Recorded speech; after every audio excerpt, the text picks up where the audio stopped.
আসসালামু আলাইকুম ওয়া রাহমাতুল্লাহি ওয়া বারাকাতু।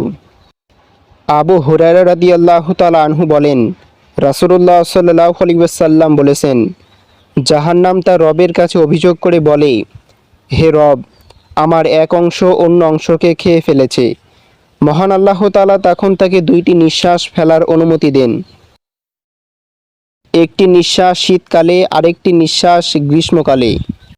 কাজেই তোমরা গরমের তীব্রতা এবং শীতের তীব্রতা পেয়ে থাকো। নিঃসন্দেহে এটা দুনিয়ার মানুষের জন্য অনেক কঠিন পরীক্ষা। এই রুক্ষ মুহূর্তে একজন মুসলমান এই বিষয়টি জানার জন্য উদ্গ্রীব হয়। আল্লাহর রাসূল সাল্লাল্লাহু আলাইহি ওয়াসাল্লাম প্রচণ্ড তাপদাহে কী করতেন? এ সময় দিক নির্দেশনা বা কী? গরমের এই তীব্রতা এবং প্রখরতার সময় রাসূলুল্লাহ সাল্লাল্লাহু আলাইহি ওয়াসাল্লাম কিছু কাজ নিজে করেছেন। কয়েকটি দিক নির্দেশনা এমন রয়েছে যেগুলোর প্রতি গুরুত্বারোপ করলে তীব্র তাপ থেকে মুক্তি পাওয়া সম্ভব।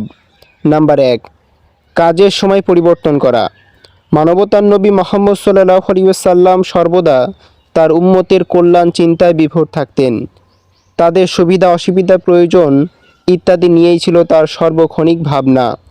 দুনিয়া কিংবা আখিরাত কোনোটাতেই এ থেকে বাদ পড়ত না। মরু অঞ্চলে আরবে গ্রীষ্মের প্রচণ্ড তাপদাহে তিনি দেখতে পেলেন তীব্র গরমে জোহরের নামাজে মুসল্লিদের কষ্ট হচ্ছে।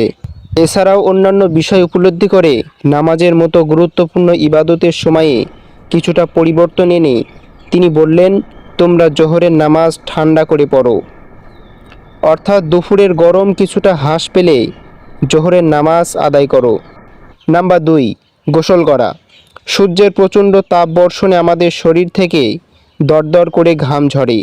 এর উপর আবার পথঘাটে ধুলোবালি মিশে উৎকণ্ঠ দুর্গন্ধ সৃষ্টি করে। শরীর ঘেমে দুর্গন্ধ সৃষ্টি হলে আশপাশের মানুষ কষ্টের সীমা থাকে না।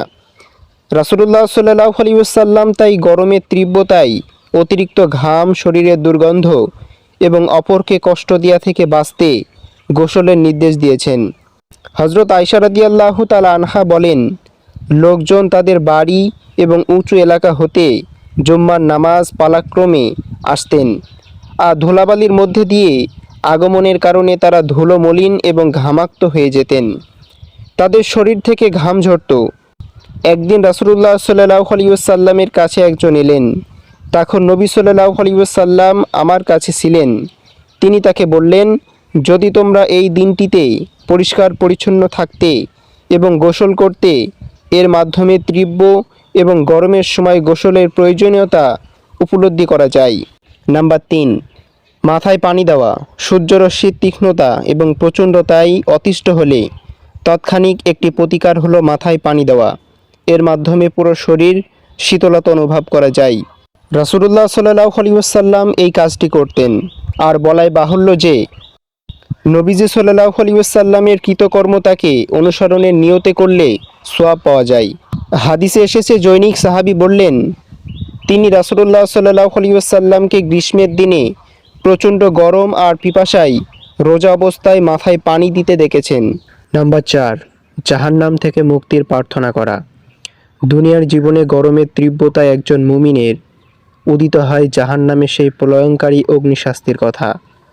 হাদিস শরীফে এসেছে, রাসূলুল্লাহ সাল্লাল্লাহু আলাইহি ওয়াসাল্লাম বলেন, গরমের দিন আল্লাহ তার শ্রবণ এবং দৃষ্টিকে আসমানবাসী এবং পৃথিবীবাসীর দিকে নিবিষ্ট করেন। যখন বান্দা বলে, আমাকে জাহান্নামের তীব্র তাপ থেকে মুক্তি দাও, আল্লাহ তাআলা তখন জাহান্নামকে বলেন, আমার এক বান্দা আমার কাছে তোমার থেকে মুক্তি চেয়েছে, আর আমি তোমাকে সাক্ষী রাখছি যে আমি তাকে মুক্তি দিলাম। সুতরাং তীব্র গরমে এই সময় আমরা জাহান্নাম থেকে মুক্তির দোয়া অব্যাহত রাখি, যেন আল্লাহ রাব্বুল আলামিন আমাদের জাহান্নামের তীব্র এবং সে আযাব থেকে মুক্তি দান করেন। নাম্বার 5, বৃষ্টি চেয়ে দোয়া এবং ইস্তেগফার করা। গ্রীষ্মের প্রচণ্ড তাপে বাংলার মানুষ অতিষ্ঠ হয়ে উঠলে তীব্র তাপদাহে তাই সবারই প্রাণের চাওয়া এক পশলা বৃষ্টি।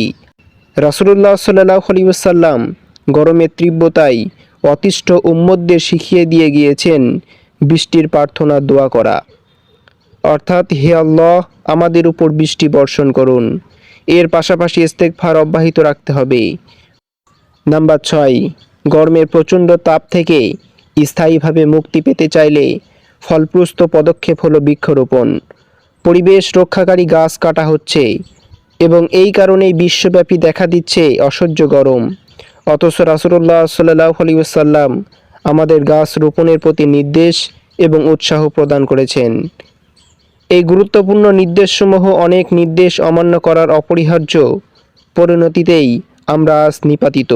রাসূলুল্লাহ সাল্লাল্লাহু আলাইহি ওয়াসাল্লাম গাছ লাগানোর গুরুত্ব এবং এর প্রতি উৎসাহ প্রদান করতে গিয়ে বলেছেন, যদি কিয়ামত হয়ে যায় আর এমত অবস্থায় তোমাদের কারো হাতে একটি চারা থাকে, তবে সে যদি দণ্ডায়মান হওয়ার আগেই চারাটি রোপণ করতে পারে তাহলে সে যেন তা রোপণ করে।